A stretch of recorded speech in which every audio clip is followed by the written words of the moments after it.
bodhisattva must practice the perfection of wisdom if he wishes, by his own power, to establish beings in each of the 10 directions in universes as many as the sands of the Ganges in morality.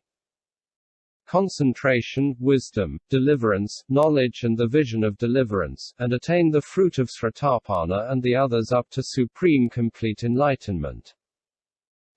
Sastra. Question. Above, the 5 pure elements and the fruits of the path were already discussed. Why speak of them again? Answer.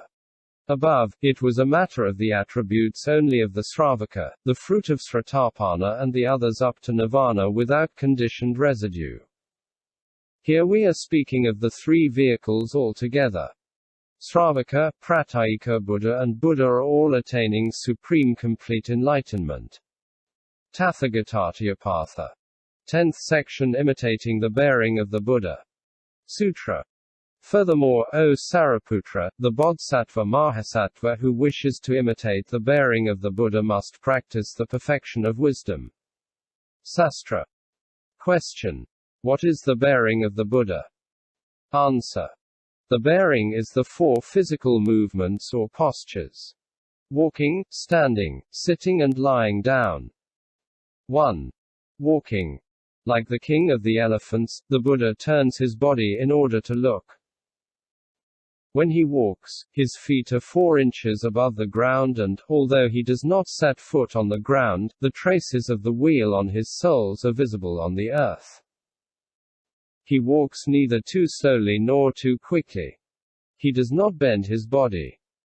He always raises his right hand to reassure beings. 2. Sitting posture. He sits cross-legged with his body upright. 3. Lying down posture. He always lies down on his right side and places his knees one on top of the other. The mat of grass that he spreads out is well arranged and not disordered. 4. Manner of eating. When he eats, he is not attached to the taste. For him, good and bad food are the same. 5. Manner of speaking. To accept an invitation from people, he keeps silent and does not refuse.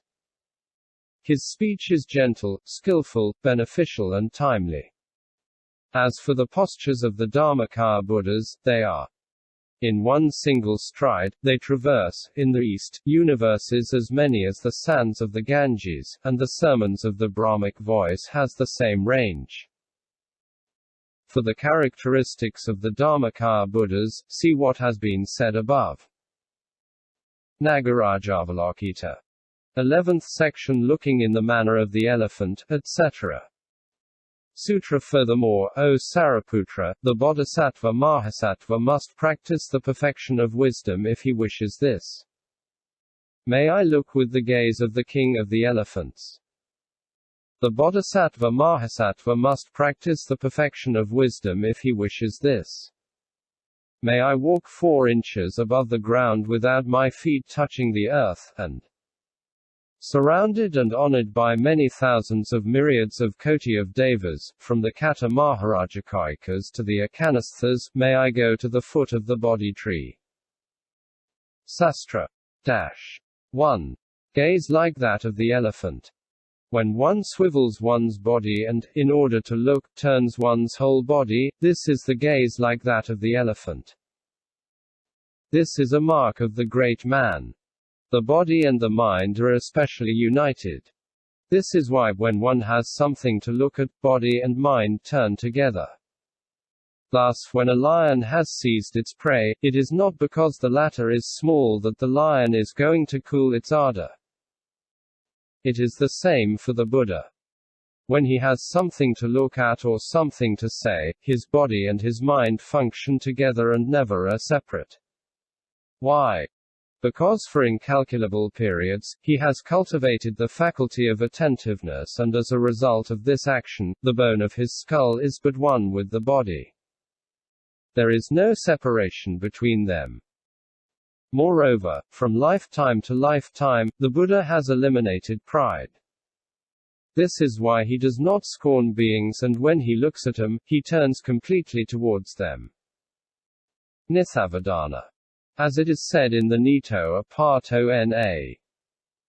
Nithavadana, Nitha was a street refuse sweeper in the land of Sravasti, and yet the Buddha patted his head with his hand and invited him to go forth from the world.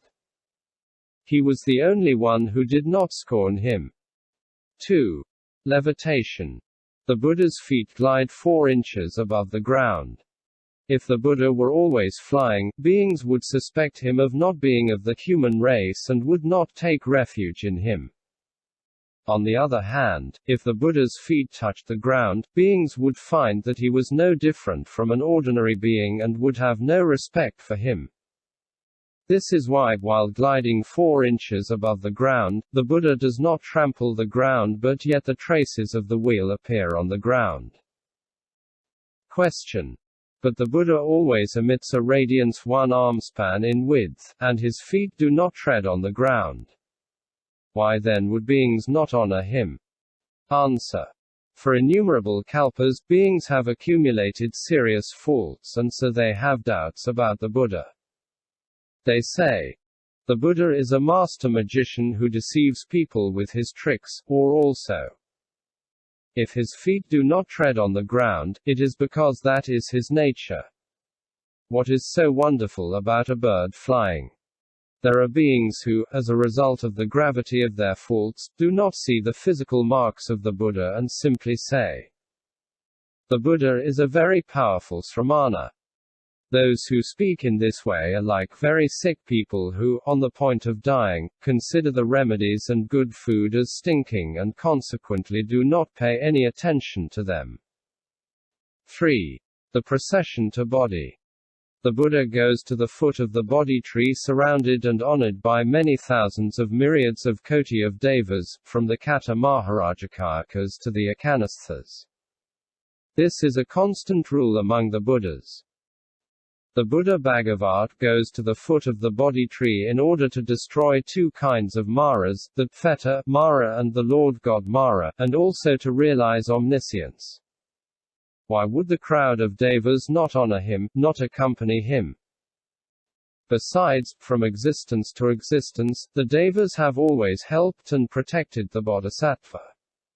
Already when he was leaving home, the devas made the palace people and the palace women sleep stupidly, and they held their hands over the hoofs of the horse Kanthaka when he leaped over the ramparts.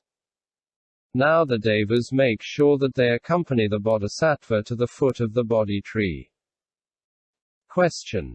Why does the Prajnaparamita Sutra not say that innumerable people, Kshatriyas, Brahmanas, etc., accompany the Buddha, but speak only of the devas? Answer. The Buddha was alone in the deep forest when he began to look for the bodhi tree. But the forest is not a place frequented by people. This is why the sutra does not speak of people. Moreover, men do not have the divine eye or the knowledge of another's mind, and consequently did not know that the Buddha was about to attain sambodhi. This is why the sutra does not speak of men. Moreover, the devas are higher than men. This is why the sutra speaks only of devas. Moreover, the Buddhas always love solitary places, and as the devas hide themselves and do not show themselves, they do not disturb his solitude. This is why the sutra speaks only of the presence of the devas. Finally, seeing that the 5 bhikshus had gone away and abandoned him, the bodhisattva went alone to the foot of the tree. This is why he made the wish to be accompanied by the devas. Divyavastramstara. 12th section. Attaining sambodhi on a bed of celestial robes. Sutra. The Bodhisattva Mahasattva must practice the perfection of wisdom if he envisages the following: at the time when I sit down at the foot of the bodhi tree, may the gods from the